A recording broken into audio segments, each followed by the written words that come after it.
Look at human history, and you'll find a single, persistent obsession.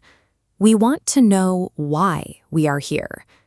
We have a deep, built-in demand to find order, purpose, and reason in our lives.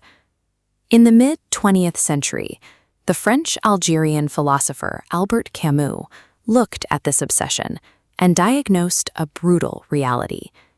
He saw that our desperate search for meaning constantly crashes into a universe that is entirely indifferent and completely silent. He gave this collision a name. He called it the absurd. It is the friction between a human mind demanding answers and a cosmos that flatly refuses to provide them.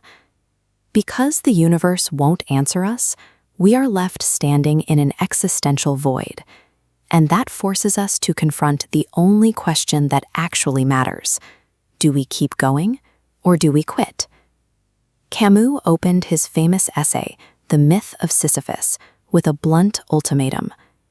There is but one truly serious philosophical problem, and that is suicide. Deciding whether or not life is worth living is the starting point for everything else. He immediately rejects physical suicide.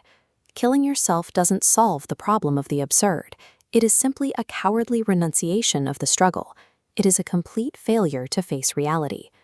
But Camus is equally harsh on what he calls philosophical suicide. This is the leap of faith. It is the decision to adopt a religion or believe in a supernatural realm simply to escape the discomfort of not knowing. Hoping for a future life or trusting in a hidden divine plan is a destructive illusion. By focusing your energy on a mythical afterlife, you actively devalue the physical existence you are actually living. To live authentically, Camus argues, we have to strip away the comforting illusion of hope. We have to look at the barren, immediate reality of the present moment and refuse to look away. Most of the time, we avoid the dread of the absurd by hiding inside the mechanical rhythm of modern life. The sequence is remarkably effective. You wake up, take the streetcar, work for 4 hours, eat, sleep, and repeat. Monday, Tuesday, Wednesday, Thursday, Friday, Saturday.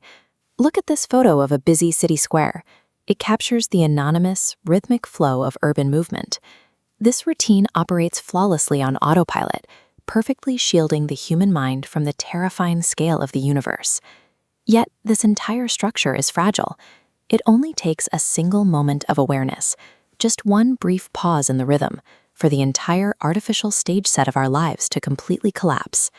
That moment usually starts with a single paralyzing question. Why? Suddenly, the daily rhythm shatters, and the mind actually wakes up. With the rhythm broken, the promotions, the wealth, and the social status we spend our lives chasing are exposed as complete illusions. We are forced to look at the only inescapable boundary of human existence, the absolute certainty of our impending, permanent death. Thinkers like Friedrich Nietzsche had already stripped away the safety net of divine purpose, and Camus builds on this to state it plainly. There is no superhuman happiness. There is no ultimate reward for good behavior, and no eternity outside the curve of our days. Once the illusions of daily routine and eternal reward are violently pulled away, we are left entirely alone with the terrifying, absurd present. To illustrate how we should handle this, Camus turns to the Greek myth of Sisyphus. Sisyphus is condemned by the gods to push a massive boulder up a mountain, only to watch it roll back down for eternity. But Camus focuses on the moment after the rock falls, when Sisyphus must turn back toward the valley below. Camus calls this downward walk the hour of consciousness. Sisyphus is temporarily free from the grueling physical strain of pushing the rock, leaving him entirely alone with his thoughts. In this exact moment, Sisyphus is actually superior to his fate. He is fully aware of his meaningless, wretched condition, yet he absolutely refuses to give in to despair. Because he expects no rescue and holds no false hope for a better tomorrow, his masters lose their power over him.